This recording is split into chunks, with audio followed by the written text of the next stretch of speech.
Job costing এর আজকে second class. প্রথম ক্লাসটা সবাই কি করেছো? কারো কি মিস গেছে? প্রথম ক্লাস মিস গেলে একটু বলো। ভাইয়া আমি করতে পারি না, একটু ব্যস্ত ছিলাম তো। তুমি করতে পারো নাই? আর কেউ? জি স্যার, আমিও করতে পারি। তুমিও করতে পারো নাই। ঠিক আছে, আমাদের চ্যাপ্টারের নাম আর একটু বলে নিই। এটা কস্ট অ্যাকাউন্টিং এর একটা চ্যাপ্টার, জব কস্টিং। এই জব কস্টিং এর অঙ্ক আমরা অনেক জায়গায় শিখেছি, সেই ক্লাস 9-10 থেকে শিখে আসতেছি। উৎপাদন ব্যয় বিবরণী ছিল সেই তার মতো অঙ্কটা। আবার এটা আমরা ইন্টারে শিখেছি, এটা আমরা সেকেন্ড ইয়ারেও শিখেছি। সেকেন্ড ইয়ারে শিখেছি হলো, কার মধ্যে শিখেছি, ম্যানেজমেন্ট অ্যাকাউন্টিং। থার্ড ইয়ারে শিখেছি ম্যানেজমেন্ট অ্যাকাউন্টিং, যাদের আছে তারা শিখেছো কস্ট শিটের মধ্যে। কস্ট শিটের মধ্যে এটা শিখতে পারো। তো অনেকটা ওই টাইপের অঙ্কই। তো গত ক্লাসে বলেছিলাম যে এখানে আমাদের জব কস্টিং চ্যাপ্টারে দুই ধরনের অঙ্ক আছে, একটা নর্মাল জব কস্ট আর একটা টেন্ডার জব কস্ট।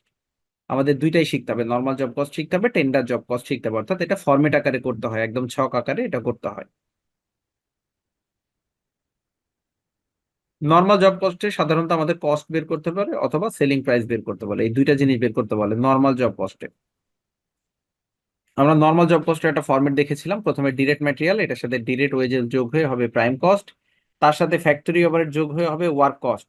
আর এর সাথে অ্যাডমিনিস্ট্রেটিভ আর সেলিং যোগ হয়ে হবে টোটাল কস্ট। এবার প্রফিট যোগ করব, তাহলে সেলিং প্রাইস। এগুলো সব প্রথম ক্লাসে সুন্দরভাবে বোঝানো আছে। গ্রুপে প্রথম ক্লাসের ভিডিওটাও দেওয়া আছে, ওখান থেকে দেখে নিতে হবে। ঠিক আছে, আমরা 1 আর 2 নাম্বার অঙ্ক গত ক্লাসে করেছি, আজকে 3 নাম্বার থেকে শুরু করব। ভাইয়া 3 নাম্বারটা হোমওয়ার্ক দেওয়া ছিল। হোমওয়ার্ক কি করেছি? জি ভাই, কিন্তু একটু ঝামেলা আছে এটাতে। একটু ঝামেলা ছিল, আচ্ছা সলভ করে দিচ্ছি। প্রবলেম 3 বলতেছে, Prayukta limited manufactures goods to customers specifications the following particulars relating to job number A99।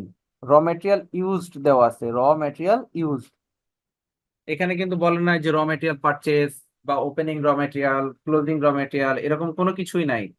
Direct বলেছে র মেটেরিয়াল ইউজড। ম্যাটেরিয়াল এ 356 LBS, টাকা হলো 37 করে। আর ম্যাটেরিয়াল বি 528 LBS, এটা টাকা হলো 25 টাকা করে। তাহলে ডিরেক্ট ম্যাটেরিয়াল ইউজ দেওয়া। এরপরে দেওয়া হচ্ছে ডিরেক্ট লেবার। তারপরে হচ্ছে ডিপার্টমেন্ট এক্স এ 740 ঘন্টা 3 টাকা 50 পয়সা করে কাজ করেছে এরা। আর ওয়াই ডিপার্টমেন্ট 960 ঘন্টা 3 টাকা 30 পয়সা করে কাজ করেছে। অর্থাৎ ম্যাটেরিয়াল ইউজ দেওয়া আছে, ডিরেক্ট লেবার দেওয়া আছে। এরপরে বলা আছে যে factory overhead is charge at 2.80 per hour. প্রতি ঘন্টায় 2.80 করে চার্জ করা হবে ফ্যাক্টরি ওভারহেড, কারখানার উপরিব্যয়। অ্যাডমিনিস্ট্রেটিভ ওভারহেড হচ্ছে 20% অন ওয়ার্ক কস্ট, আর প্রফিট হচ্ছে 20% অন সেলিং প্রাইস। আরো অতিরিক্ত তথ্য আমাদেরকে দেওয়া আছে। এখন বলেছে calculate total cost and selling price. তাহলে আমাদের এইটা থেকে দুইটা জিনিস বের করতে হবে, একটা হচ্ছে টোটাল কস্ট আর একটা হলো সেলিং প্রাইস। তো টোটাল কস্ট সেলিং প্রাইস দুইটা জিনিস আমরা একটা ছকের মাধ্যমে বের করে ফেলতে পারবো। তো প্রথমে আমরা ছকটা একটু করে নিই। উপরে কোম্পানির নাম দিবা, তার নিচে কস্ট স্টেটমেন্ট বা কস্ট শিট। এখানে পার্টিকুলার্স টাকা টাকা। প্রথমে র মেটেরিয়াল ইউজড যেটা দেওয়া ছিল,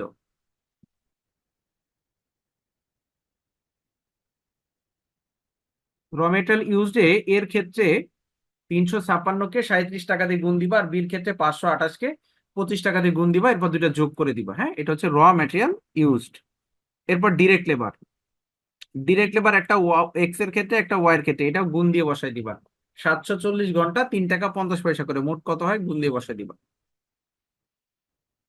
তাহলে আমরা ডিরেক্ট লেবারটা পেয়ে গেলাম এখানে, আর হচ্ছে র মেটেরিয়াল ইউজড সেটাও পেয়ে গেলাম।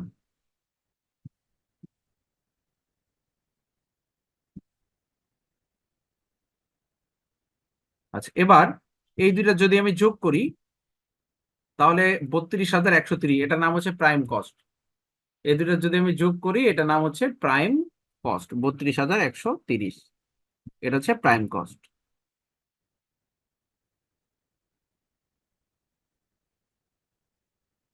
এবার আমরা ফ্যাক্টরি ওভারহেড যোগ করব। ফ্যাক্টরি ওভারহেড কত টাকা এখানে লেখা নেই ডিরেক্ট, এখানে একটা হিন্টস দেওয়া ছিল।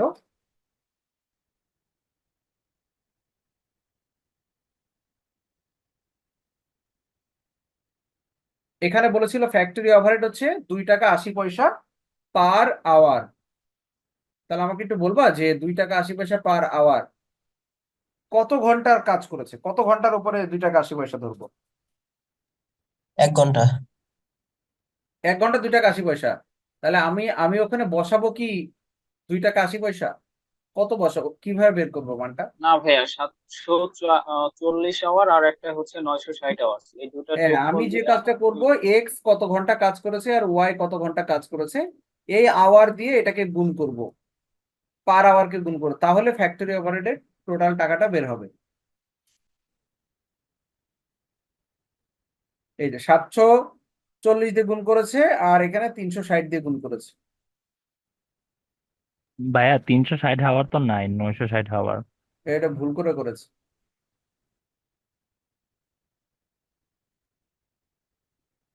এটা 960 হবে।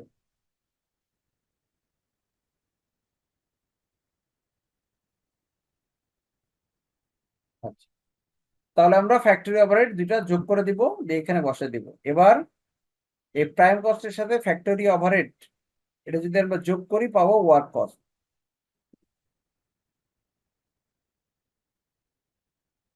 আমরা যদি ফ্যাক্টরি ওভারহেড যোগ করি তাহলে পাবো ওয়ার্ক কস্ট। এবার ওয়ার্ক কস্টের সাথে যোগ করতে হবে অ্যাডমিনিস্ট্রেটিভ, সেলিং, যা যা আছে সব।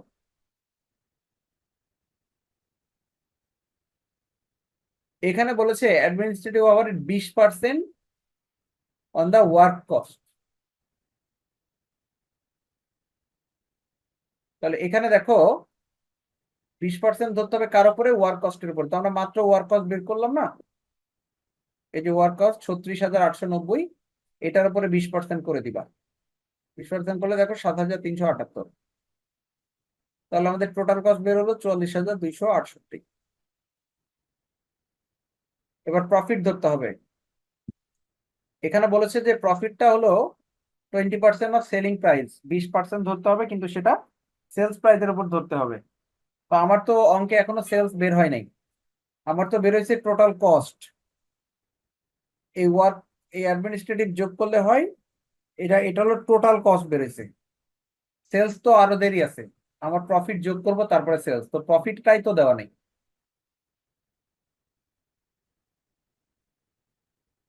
তাহলে কিভাবে বের করবো প্রফিট বলো তো? ভাইয়া যে পার্সেন্টেজটা আছে ওইটা ডিভাইডেড 100 মাইনাস ওই পার্সেন্টেজ এন্ড এখানে গুণন। 20% বলেছে, প্রফিট হচ্ছে 20% সেলিং প্রাইসের উপরে। তাহলে কি করতে পারি? 20/80 × 100 নাকি? যদি আমাদের সেলিং প্রাইসের উপরে পার্সেন্টেজ দেওয়া থাকে, আমাদের বিশ কস্টের ভাগ উপরে আশি পার্সেন্টেজ বের গুণন করে নিলে, 100, এরপর যেটা হ্যাঁ বাড়াবে ওটা হ্যাঁ, কষ্টের আমাদের সাথে গুণ দিলে। আমরা যদি তোমার আহ, যদি আমরা 20% প্রফিট ধরি, এই 20% প্রফিট আমরা সেলিং প্রাইসের উপর ধরতে পারছি না, কারণ অঙ্কে সেলিং প্রাইস দেওয়া নাই। তাহলে আমাকে কস্ট প্রাইসের উপর ধরতে হবে। এখন কস্ট প্রাইসের উপর ধরলে তো আর 20% ধরা যাবে না, আমরা এই 20%টাকে কনভার্ট করে নিব। কনভার্ট করবো কিভাবে? উপরে লিখবো 20 আর নিচে লিখবো 100 - 20, অর্থাৎ যত পার্সেন্ট থাকবে সেটা উপরে, আর নিচে হচ্ছে 100 মাইনাস তত, ঠিক আছে? তাহলে এখানে হবে 20/80 ইন্টু 100। এটা ক্যালকুলেশন করলে যেটা হবে সেটাই। কত হয় দেখো পঁচিশ তো, কত হয়? পার্সেন্ট 25%। তাহলে 25% করবো আমরা ওখানে, দেখো।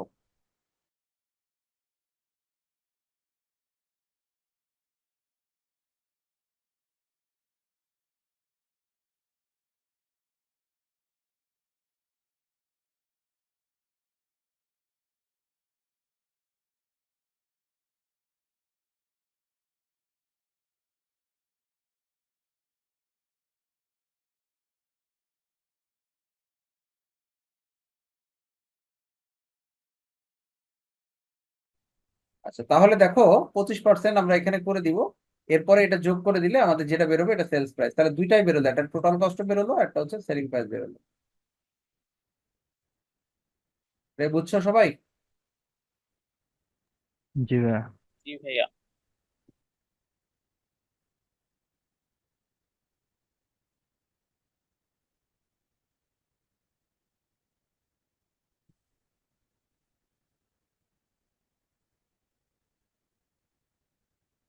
আচ্ছা, 4 নম্বর অঙ্কটা দেখো কে পড়বে, একজন পড়ো তো 4 নম্বর অঙ্ক। তো ওদের মধ্যে একজন পড়ো 4 নম্বর অঙ্কটা দেখি, পড়ো একজন সাহস করে।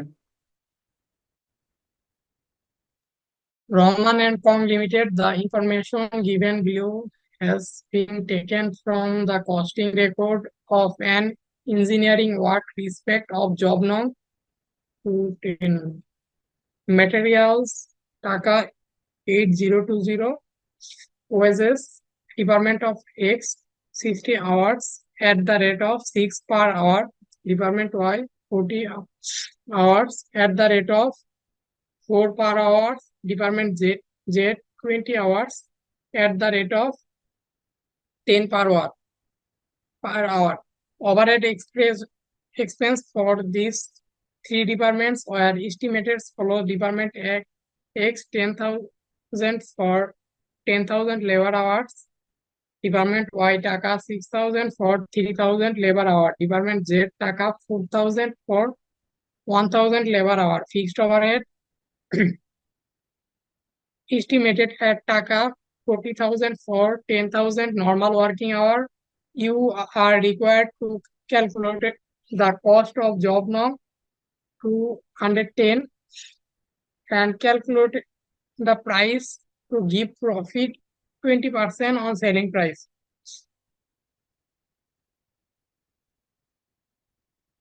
শেষ ভাই?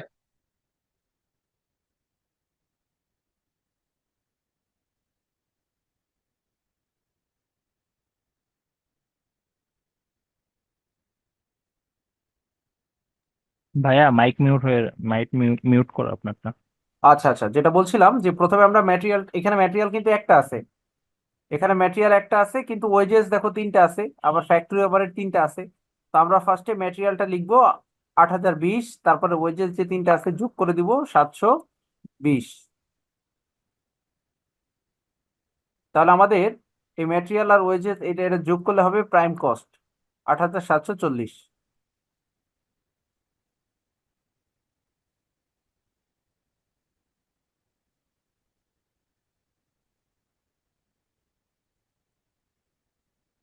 আচ্ছা, তাহলে প্রাইম কস্ট করার পরে এরপরে হচ্ছে আমার ফ্যাক্টরি ওভারহেড।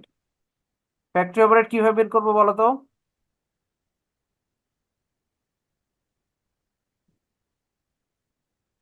কোনো হিন্টস দেওয়া আছে?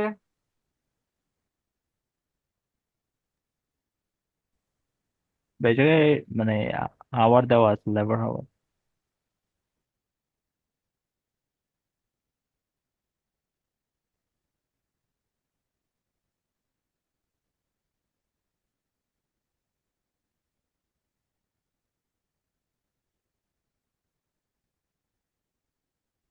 দেখো, ফ্যাক্টরি ওভারহেড এখানে 40,000 ভাগ 10,000 ইন্টু 120, এটা কেন করেছে বলো তো?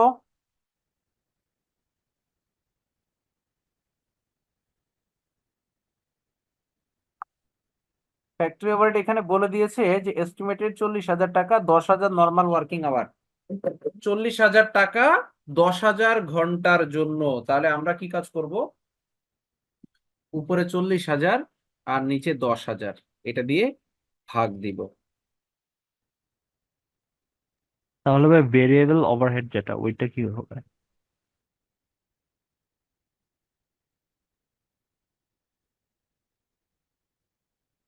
এখানে কি ওভারহেড দুইটা দিছে না?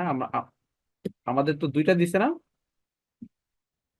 ওভারহেড, একটা হচ্ছে জি ভাইয়া। ভেরিয়েবল ওভারহেড দিছে আর একটা ফিক্সড ওভারহেড দিছে। আমরা দুইটা আলাদা আলাদা করে দিব, আমরাও ভেরিয়েবল ওভারহেড আলাদা আলাদা করে দিব। দেখো এখানে সলিউশনের মধ্যে আমরা আলাদা আলাদা করে দিছি, এই যে ভেরিয়েবল ওভারহেড এখান থেকে শুরু, ভেরিয়েবল ওভারহেড এখান থেকে শুরু, ঠিক আছে।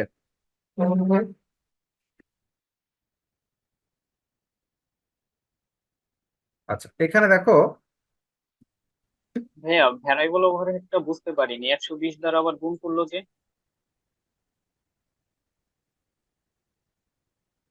সরি ভাইয়া, ভ্যারাইবল না, হচ্ছে এটা ফিক্সড ওভারহেড।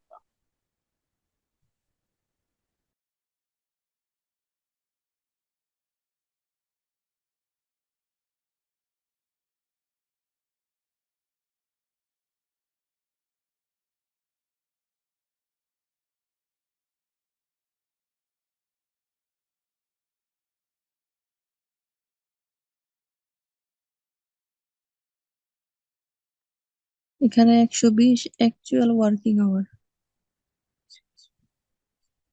হ্যাঁ, আপনার মাইকটা মেবি মিউট হয়ে আছে, শুনতে পাচ্ছেন? ভাইয়া মাইকটা মিউট হয়ে আছে আপনার।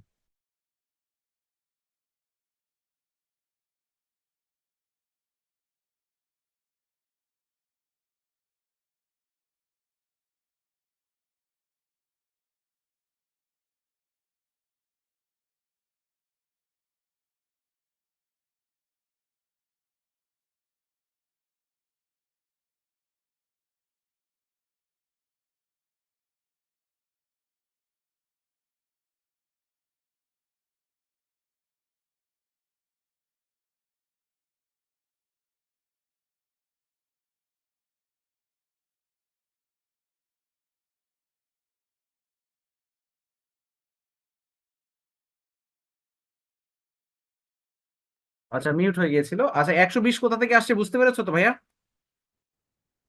জি ওই যে ভাইয়া। ডিরেক্ট লেবারের যে ইয়াটা আছে আর ডিরেক্ট ওয়েজেসের ওইটার তিনটার যে হাওয়ারটা আছে ওইটা যোগ করে আসছে। হ্যাঁ হ্যাঁ, 3টা আওয়ারটা যোগ করে দিতে হবে আমাদের, কারণ ওভারহেড একসাথে দিয়েছি আমরা। হ্যাঁ, এখন যখন আমরা ভেরিয়েবল দেবো তখন কিন্তু ওই এক্স ওয়াই জেড আলাদা আলাদা করে দিচ্ছি, ঠিক আছে? তখন কিন্তু এক্স এর জন্য সেই 60 নিচ্ছে। দেখো এখানে এক্স এর জন্য আমাদের ছিল না 60 ঘন্টা, ওয়াই এর জন্য ছিল 40 ঘন্টা, জেড এর জন্য ছিল 20 ঘন্টা, সবগুলো আলাদা আলাদা করে নিব, ঠিক আছে?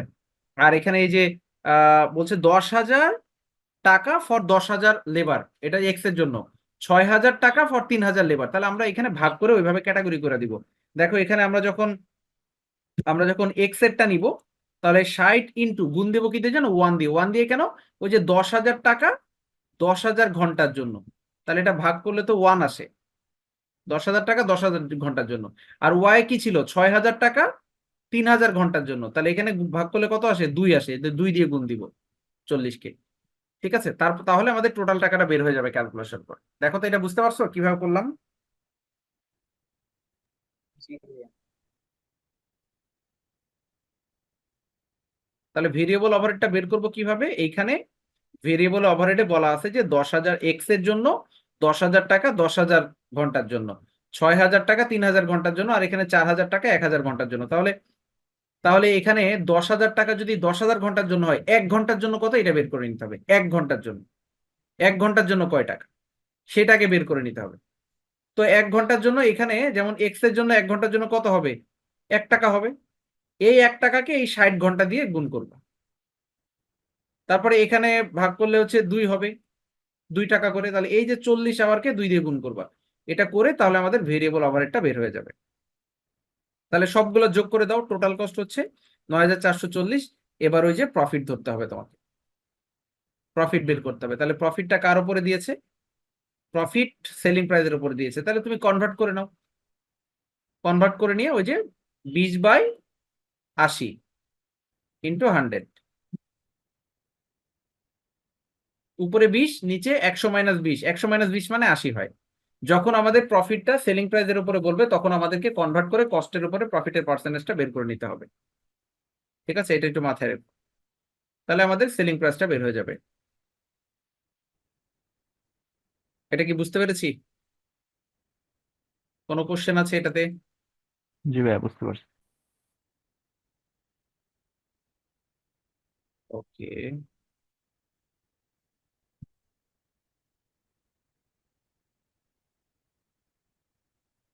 আচ্ছা ভাই, প্রশ্নের মধ্যে যে জব নাম্বারটা দেয়া থাকে এটা কি যখন সলিউশন করব তখন কি মানে ঘর করার উপরে কি জব নাম্বার দেওয়া লাগবে একদম বাধ্যতামূলক এটা? হ্যাঁ, জব নাম্বারটা দিবা, কস্ট অ্যাকাউন্টিং এ তো জব নাম্বারটা দিয়ে দিবা উপরে।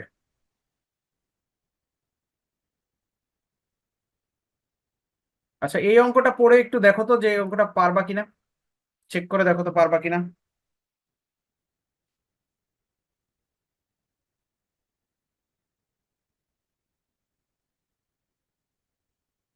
সবাই একটু পড়ে দেখো যে এই অঙ্কটার মধ্যে কঠিন কোনো কিছু আছে কিনা, যে ভাই এটা বুঝতেছি না, এটা পারবো না, কোনো কিছু আছে কিনা একটু পড়ে না দেখো ভাইয়া, সব। পারবো তো।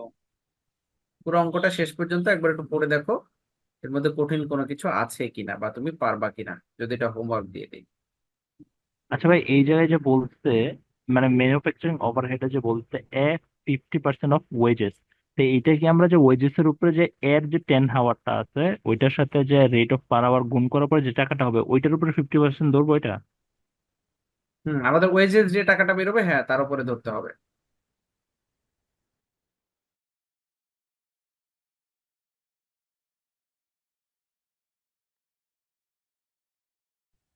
তাহলে এখানে ম্যাটেরিয়াল দেওয়া আছে, ওয়েজেস দেওয়া আছে, সব আলাদা আলাদা করে, তাই না? Rate per hour 0.70।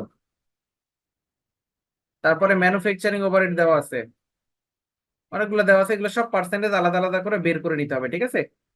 এখানে সব এই যে আলাদা আলাদা করে বের করে নিয়েছে, এই যে ম্যানুফ্যাকচারিং ওভারহেড, এ ডিপার্টমেন্ট, বি ডিপার্টমেন্ট, সব আলাদা আলাদা করে বের করে নিয়েছে, ওই সেলিং প্রাইস বের করতে হবে। 6 নাম্বারটা হোমওয়ার্ক থাকবে, তাহলে একটু ট্রাই করো, বা একটা কোয়েশ্চেন ছিল। বলো। প্রত্যেক মাসে তো ভাইয়া মানে মানে মাস শুরু হওয়ার প্রথমে মানে চ্যাপ্টার লিস্ট গুলো দেওয়া হয়। হুম ওই জায়গায় মানে জুলাইয়ের যে চ্যাপ্টার লিস্টটা দিছে এই জায়গায় অ্যাকাউন্টিং ডিপার্টমেন্টের ফিনান্সিয়াল ম্যানেজমেন্টের যে সাবজেক্টটা আছে ওটাতে ওয়ার্কিং ক্যাপিটালটা দিছে মানে অধ্যায়টা।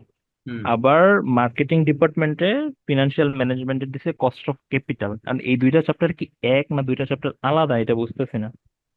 থার্ড ইয়ারে তোমাদের কস্ট অফ ক্যাপিটালটা নাই, হ্যাঁ, ওয়ার্কিং ক্যাপিটাল করবে তোমরা, দুইটা আলাদা। এটা কি ম্যানেজমেন্ট ডিপার্টমেন্টও আছে কস্ট অফ ক্যাপিটালটা? না না না। শুধু মার্কেটিং ডিপার্টমেন্টে? হ্যাঁ। আচ্ছা, থ্যাংক ইউ ভাই। ওকে। এটা পিডিএফ কি দেয়া আছে? পিডিএফ কালকে দিয়েছি তো, ও আচ্ছা, এটা চেক করো তো, তোমাদের দিয়েছি কিনা, তোমাদের গ্রুপটাতে একটু চেক করে দেখো, মনে হয় দিয়েছি মেবি। মেসেজ দিল এই জন্য জিজ্ঞেস করলাম। 7 নাম্বারটা দেখে বলো তো, এই অঙ্কটা পারবো পারবো মনে হচ্ছে কিনা। ভাইয়া এটা নাই, জুলাইয়ের গ্রুপে নাই পিডিএফটা জব কস্টিং এর। আচ্ছা, এখনই দিয়ে দিচ্ছি তাহলে।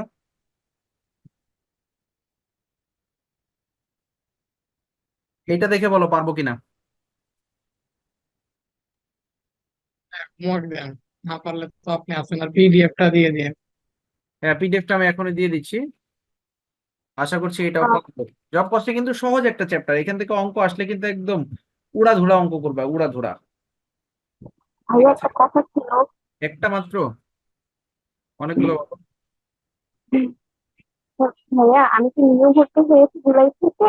হ্যাঁ, জব আমি এখানে দেখছি জব কস্টিং মানে করাচ্ছেন, কস্ট ইয়াতে কস্ট অ্যাকাউন্টিং এ।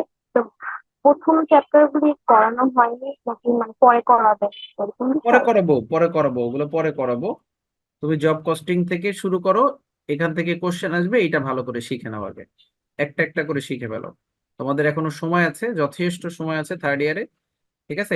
আবার তো ধর্ম অবরোধ শুরু হয়েছে, তো যথেষ্ট সময় আছে, বছরের শেষে পরীক্ষা হবে। আবার আবার আমাদের কলেজে পরীক্ষা হবে, তখন তো দেখা যাচ্ছে প্রথম থেকে একদম চ্যাপ্টার 5 পর্যন্ত টানা সেমিস্টার অনেকগুলো পরীক্ষা। চ্যাপ্টার তো শেষ হয়ে গেছে, কলেজের প্রতিটারই প্রায় অনেক। কলেজের পরীক্ষার জন্য যখন টেস্ট পরীক্ষাটা হবে বা ইনকোর্স পরীক্ষাটা হবে, তার জন্য আমাদের আলাদা কিছু ক্লাসের ব্যবস্থা থাকবে, সেটা পরীক্ষা যখন আসবে আমাদেরকে একটু ইনফর্ম করবা, ঠিক আছে? সেটার একটা আলাদা ব্যবস্থা হবে, ঠিক আছে? বাট বাট হচ্ছে যে যেখান থেকে করাচ্ছি এখান থেকে তুমি করতে থাকো, একটা একটা করে সিলেবাস শেষ হয়ে যাবে আশা করছি। তোমাদের পরীক্ষা বললাম এখনো দেরি আছে, যে যতটুকু খোঁজ নিয়ে জেনেছি, আমরা তো নিয়মিত আপডেট রাখি কলেজের স্যার ম্যামদের সাথে, তো যতটুকু জেনেছি সবার আগে ফার্স্ট ইয়ারের পরীক্ষাটা হবে, হ্যাঁ। ওইটারই রুটিন দিতে পারছে না, এই যে এই অবরোধের কারণে ওইটারই রুটিন দিতে পারছে না, ওদের এখনো ফর্ম ফিলাপই শেষ করতে পারে নাই, তো একটু পিছাচ্ছে, তো এই জন্য তোমাদেরটাও পিছিয়ে যাবে আস্তে আস্তে। তো ঠিক আছে, 7 নাম্বারটা হোমওয়ার্ক দিয়ে দিলাম, এটা একটু করে ফেলো বাসায়, 2টা হোমওয়ার্ক দিলাম, 6 এবং 7, না পারলে নেক্সট ক্লাসে করাই দিব, ঠিক আছে? আমাদের অঙ্ক কিন্তু এই চ্যাপ্টারে খুব কঠিন নাই, একটু একটু কঠিন আছে, যেগুলো একটু দেখাই দিলে তোমরা পারবা। টোটাল 14টা অঙ্ক আছে, ঠিক আছে? এর মধ্যে আমরা এখন 7 নাম্বারে আছি। বাসায় 6-7টা হোমওয়ার্ক করো, না হলে আমি নেক্সট ক্লাসে করাই দিব, ঠিক আছে? আর যারা আগের ক্লাসটা মিস করেছো, যে কয়জন বলেছো, তাদেরকে বলবো আগের ক্লাসের ভিডিওটা একটু দেখে নিও, না হলে কিন্তু এই যে পরের ক্লাসগুলো কিন্তু বুঝবা না, আস্তে আস্তে কঠিনের দিকে যাব। প্রথম ক্লাসটা মাস্ট দেখতেই হবে, ঠিক আছে? আর কারো কোনো কোশ্চেন আছে? পিডিএফটা আমি দিয়ে দিয়েছি, হ্যাঁ, চেক করলে পাবা। তো ঠিক আছে, তাহলে আজকে এই পর্যন্তই থাক, সবাই ভালো থাকো, আল্লাহ হাফেজ, সালামু আলাইকুম।